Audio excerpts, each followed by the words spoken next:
भाई आज मैं आपको एक ऐसी कहानी सुनाने वाला हूँ जो न्यूज़पेपर्स के फ्रंट पेज पर कभी नहीं मिलेगी आपको। अगर आपको लगता है कि पूरी दुनिया सिर्फ और सिर्फ यूएस डॉलर पर चलती है तो ये इल्यूजन हमेशा के लिए टूटने वाला है।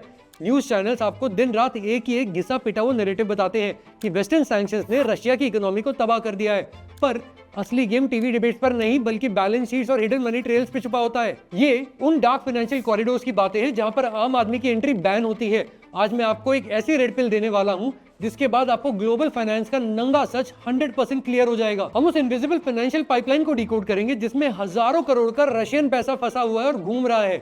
ये पैसा चुपचाप इंडिया के शेयर मार्केट को पंप कर रहा है और कॉर्पोरेट डेट को भी फंड कर रहा है। ये कोई सस्ती हवाबाजी नहीं है बल्कि एक टियर 1 एलीट इंटेलिजेंस है जो कि सिर्फ टॉप के हेज फंड मैनेजर्स और डिप्लोमेट्स क्लोज डोर्स के पीछे डिस्कस करते हैं। तो चलिए इस सबसे बड़े जियोपॉलिटिकल फाइनेंशियल थ्रिलर को शुरू से समझते हैं।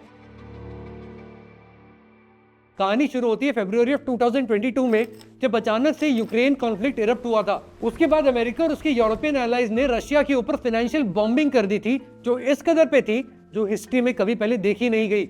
उन्होंने सिर्फ बैंक अकाउंट्स को फ्रीज नहीं किया बल्कि सेंट्रल बैंक ऑफ रशिया के $300 बिलियन से ज्यादा पैसे जब्त कर लिए, उन्हें पैरालाइज कर दिया। और सिर्फ ये नहीं, सबर बैंक और वीटीबी बैंक जैसे बड़े बड़े रशियन फाइनेंशियल इंस्टीट्यूशंस को यूएस सिस्टम से काट कर अलग कर दिया। लेकिन सबसे डेडली हैमर ये नहीं था, वो ये था कि उन्होंने रशियन फाइनेंशियल इकोसिस्टम को स्विफ्ट से अलग कर दिया। जिनको नहीं पता मैं बता दूं कि स्विफ्ट इंटरनेशनल फाइनेंस का वो यूएस कंट्रोल टोल प्लाजा है जिसके बिना कोई भी देश $1 भी क्रॉस बॉर्डर मूव नहीं कर सकता। और डॉलर सिस्टम से कट ऑफ होने के बाद मॉस्को में पैनिक था। उनका इतना मैसिव ऑयल एक्सपोर्ट का बिजनेस है, आखिर उसके पैसे वापस कैसे लाएंगे हम? अपनी इकोनॉमी की रीढ़ की हड्डी बचाने के लिए उन्होंने रातों रात ईस्ट की तरफ देखना शुरू किया। यहाँ ग्रैंड एंट्री होती है हमारे इंडिया की। इंडिया को अपने इतनी बड़ी पॉपुलेशन की तेजी से भागते हुए इकोनॉमी को फंड करने के लिए सस्ते तेल की बहुत ज्यादा जरूरत थी। इंडिया ने यहीं पर आकर के एब्सोल्यूट स्ट्रैटेजिक न्यूट्रलिटी का स्टैंड लिया और हेवी डिस्काउंट्स पर रशियन क्रूड ऑयल को उठाना शुरू कर दिया। अप्रैल 2023 के आते आते इंडिया का Russian oil import pre war level से 6 गुना बढ़ गया था और एकदम पीक पे जाए तो ये 1.9 मिलियन बैरल पर डे पे था, जो कि रिकॉर्ड हाई का नंबर है। पर यूएस सैंक्शंस की वजह से डॉलर यूज नहीं हो सकता था, तो इतने मैसिव ट्रेड की पेमेंट्स आखिर होती कैसे थी? यहाँ पर हमारी आरबीआई ने एक मास्टर स्ट्रोक खेलते हुए जुलाई 2022 में स्पेशल रुपी वॉस्त्रो अकाउंट्स का पूरा फ्रेमवर्क लॉन्च किया था। देखो, वॉस्त्रो एक लैटिन वर्ड है जिसका सिंपल सा मतलब होता है आपका पैसा हमारे बैंक में। फेमा के 1999 के रूल्स के अंडर इंडियन बैंक्स को स्पेशल परमिशन मिली है कि वो रशियन कॉरेस्पॉन्डेंट बैंक्स के लिए अपने पास लोकल अकाउंट्स खोल सकते हैं। इस अरेंजमेंट के अंदर अच्छा खासा इंपोर्ट एक्सपोर्ट का जो भी एक्सचेंज हो रहा है वो इंडियन रुपीज में इनवॉइस हो रहा था। इंडियन रिफाइनर्स अपना तेल खरीदते थे और सीधा मुंबई और दिल्ली में बैठे वॉस्त्रो अकाउंट्स के अंदर रुपीस जमा कर देते थे। इस एलिगेंट सॉल्यूशन से यूएस डॉलर और स्विफ्ट दोनों तरह से बाईपास हो रहे थे। पर भाई असली पिक्चर अभी बाकी थी, जहां से ग्लोबल फाइनेंस की सबसे बड़ी मैक्रो इकोनॉमिक एनोमली शुरू हो जाती है। क्योंकि ट्रेड हमेशा एक टू वे स्ट्रीट होता है। दोनों देशों के बीच में एक मैसिव एसिमेट्रिक ट्रेड डेफिसिट हो गया था। पुराने डॉलर वाले सिस्टम में इसे हार्ड करेंसी देकर इजीली सेटल कर देते थे, पर इस नए वॉस्त्रो अकाउंट वाले सिस्टम में ये नहीं हो सकता था। नतीजा ये हुआ कि रशिया के फॉरेन बैंक्स के पास हमारी लोकल करेंसी का एक बड़ा सारा पहाड़ खड़ा हो गया था। एंड अगर हम नंबर्स का भी देखें तो लगभग $35 बिलियन का पीक वैल्यू उनके पास इकट्ठा हो गया था। इसका सीधा मैथमेटिकल मतलब था कि इतना सारा पैसा और अनसस्टेनेबल ट्रेड सरप्लस, भाई पंगा तो होना ही था। इसे फर्स्ट प्रिंसिपल से जरा देखिए, अगर आपका कोई पड़ोसी आपको यूनिवर्सली एक्सेप्टेड कैश की जगह अपने घर का बनाया हुआ स्टोर क्रेडिट दे दे तो आप उसका यूज क्या करेंगे? अगर उस पड़ोसी के पास ऐसा कुछ नहीं जो कि आपको उससे खरीदना हो तो पैसा बेसिकली कागज का रैंडम टुकड़ा है जो कहीं पे अटका हुआ है। रशिया के एक्सपोर्टर्स के साथ एग्जैक्टली यही हुआ, क्योंकि इंडिया के पास उतनी डेप्थ और साइंटिफिक हाईटेक मैन्युफैक्चरिंग नहीं थी जो कि रशियन इकोनॉमी को चाहिए थी। इंडियन करेंसी उनके लिए बस यहाँ पे इकट्ठा हुआ एक पहाड़ था जिसका कोई ना कोई सोल्यूशन निकालना बहुत ज्यादा जरूरी था। और इससे भी बड़ा प्रॉब्लम ये था कि ये सारा पैसा इंडियन बैंक्स में पड़ा था, लेकिन इस पे कोई भी इंटरेस्ट नहीं बन रहा, कोई भी यील्ड नहीं बन रहा था। तो इन्फ्लेशन के अगेंस्ट तो ये पैसा उल्टा अपनी परचेजिंग पावर को भी खो रहा था। इंस्टीट्यूशनल फाइनेंस में इसे डेड कैपिटल कहते हैं। और ये क्राइसिस बहुत बड़ा जियोपॉलिटिकल अर्जेंसी वाला इशू बन चुका था। Russian foreign minister Sergey Lavrov ने पब्लिकली एडमिट किया कि इन ट्रैप्ड रुपीस को अर्जेंटली किसी और हार्ड करेंसी में ट्रांसफर करना पड़ेगा।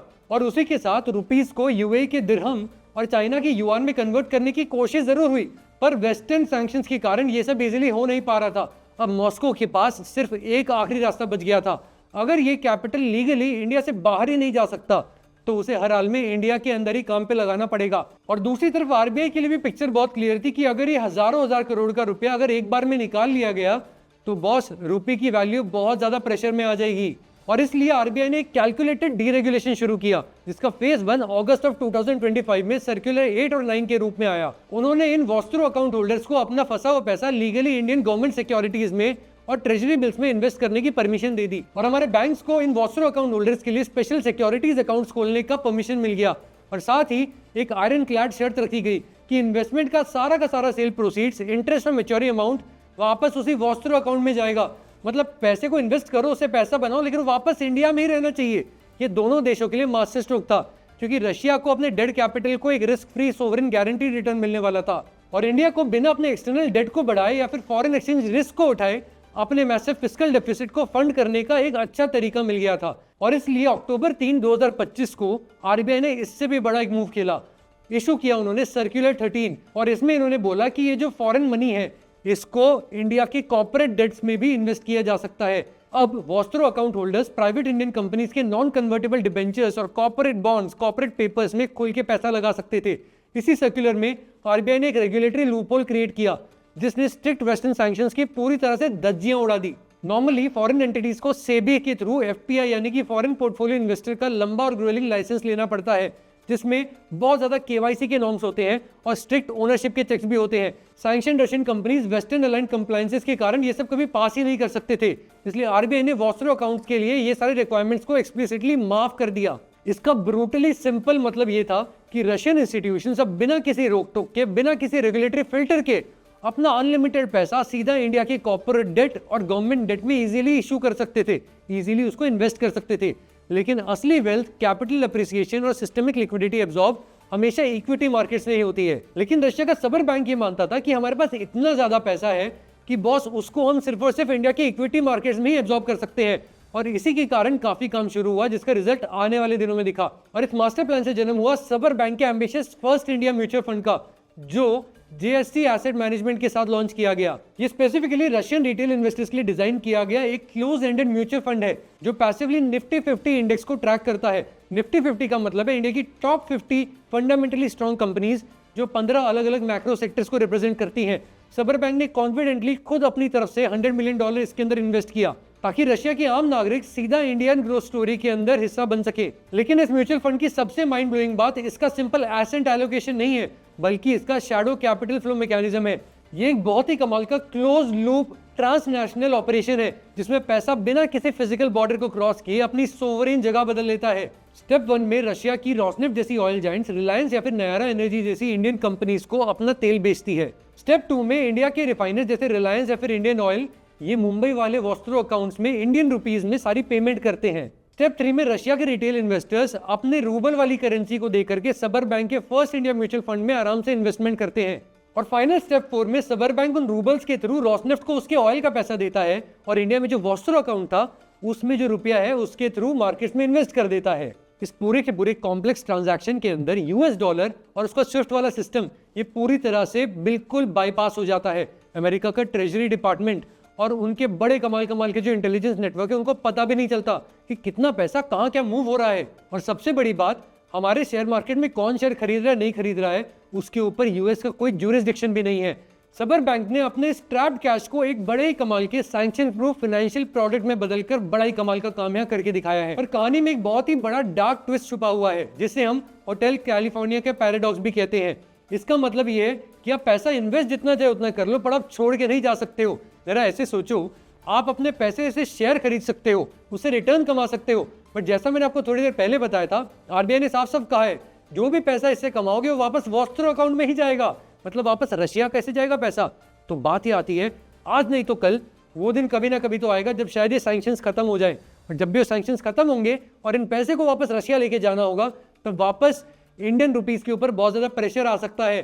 पर अभी के लिए सिचुएशन को टाल दिया गया है। पर ये जो मैंने आपको कहानी सुनाई, ये तो बेसिकली वो है कि इंडिया को कैसे फायदा हो रहा है, पर जैसे उनका पैसा यहाँ अटका हुआ है, हमारा भी पैसा वहां पे अटका हुआ है। इसका जिंदा एग्जांपल ये है कि ONGC, Indian oil, oil India जैसी हमारी कई सारी पीएसयू कंपनीज हैं, जिनका hundreds of millions of dollars का डिविडेंड रशिया में फंसा हुआ है। और ऐसा इसलिए है कि रशिया की जो पुतिन सरकार है, उन्होंने भी अच्छी तरह से रोक लगा रखी है कि फॉरेन एक्सचेंज बाहर नहीं जाना चाहिए।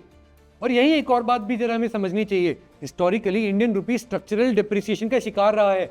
ऑन एवरेज ये हर साल यूएस डॉलर के मुकाबले 3 से 4% अपनी रियल वैल्यू को खो देता है। अगर सीवियर बैलेंस ऑफ पेमेंट का क्राइसिस होता है और उसकी वजह से रुपी में अचानक से क्रैश आता है, तो इन रशियन इन्वेस्टमेंट्स जो इंडिया में हो रहे हैं उसकी अंडरलाइंग वैल्यू भी तबाह होगी। नॉर्मली ऐसी चीज़ों से बचने के लिए हेजिंग इंस्ट्रूमेंट्स का यूज होता है, पर इन ट्रैप्ड अकाउंट्स के लिए वो सोफिस्टिकेटेड रेवेन्यूज प्रैक्टिकली ओपन ही नहीं होते। रशियन सिटीजन्स इफेक्टिवली एक मैसिव अनहेज्ड बीटा ट्रेड के अंदर फंस चुके हैं। अगर किसी भी कारण से रुपी और स्ट्रांग होता है वर्सेस रूबल तो ये कहानी अच्छी निकल सकती है, लेकिन अदरवाइज ये कहानी बिगड़ भी सकती है। तो इफेक्टिवली ये जो म्यूचुअल फंड लॉन्च किया है सबर बैंक ने, ये अब सिर्फ इंडियन कॉर्पोरेट अर्निंग्स का एक प्ले नहीं बल्कि रुपी वर्सेस रूबल की रिलेटिव डिटेरियरेशन रेट पर भी बहुत बड़ा खेल बन चुका है। तो इस पूरी बड़ी वाली कहानी का आखिर इंप्लीकेशन क्या बनता है? दिसंबर 2025 में रशियन प्रेसिडेंट पुतिन ने पब्लिकली कंफर्म किया है कि रशिया और इंडिया के बीच अब 96% कॉमर्शियल ट्रांजैक्शंस सिर्फ उनकी नेशनल करेंसीज में हो रहे हैं। उन्होंने बताया कि वेस्टर्न इंस्टीट्यूशंस और डॉलर हेजेमनी से कंप्लीटली दूर उनका अपना पैरेलल मैसेजिंग सिस्टम अब कायम हो चुका है। दोनों देश अब अपनी नेशनल पेमेंट सिस्टम्स को डायरेक्टली इंटीग्रेट करने और central bank digital currency platforms को अग्रेसिवली एक्सप्लोर करने में काम आगे बढ़ा रहे हैं। ये बस दो देशों के बीच का छोटा सा ट्रेड एडजस्टमेंट नहीं है, बल्कि पूरी दुनिया में तेजी से चल रहे फोर्स्ड डी डॉलराइजेशन का एक लाइव सबूत है। हाँ, ये बहुत छोटा गेम है, बट इससे बहुत बड़े इंप्लीकेशंस बन रहे हैं। ये historically established post Bretton Woods global system का एक एक्चुअल फिजिकल फ्रैक्चरिंग है, और ये सब कुछ ठीक हमारी आंखों के सामने आज के दिन प्ले आउट हो रहा है। चाइना और अमेरिका के पुराने मॉडल्स की जगह आज रशिया अपने एनर्जी सरप्लस को इंडिया भेज रहा है और उससे लोकल करेंसी सरप्लस को यूज करके इक्विटी और डेट मार्केट्स में अपनी पोजीशन बना रहा है। और इंडिया ने स्ट्रैटेजिकली इस डिस्प्लेस्ड ग्लोबल कैपिटल को एब्जॉर्ब करके बिना इन्फ्लेशन बढ़ाए अपनी मैसिव ग्रोथ को फंड करने के लिए काफी सारा पैसे का एक फनल ढूंढ लिया है। इसलिए अगली बार जब आप स्टॉक मार्केट में निफ्टी 50 के अंदर अचानक आई मैसिव इंस्टीट्यूशनल बाइंग को देखें तो एक मिनट जरा रुक के सोचना जरूर। याद रखना कि उस वॉल्यूम के पीछे आखिर कौन सा invisible deeply sanction trapped money हो सकता है। और ऐसा मैं क्यों कह रहा हूँ? क्योंकि दुनिया प्राइम टाइम डिबेट्स की लाउड आवाज में नहीं बल्कि उन सीक्रेट फिजिकल पाइपलाइंस और डार्क डिजिटल लेजर्स से साइलेंटली चलती है, जो कि जमीन के बहुत नीचे चुपचाप दबी होती हैं। मैं हूं जयंत मुंद्रा और आप देख रहे हैं ग्रो एज। ऐसे ही टियर 1 एलीट बिजनेस लेवल की इनसाइट्स के लिए हमारे साथ जरूर जुड़े और सब्सक्राइब बटन को दबाएं। हम जल्द मिलेंगे अगली वीडियो में।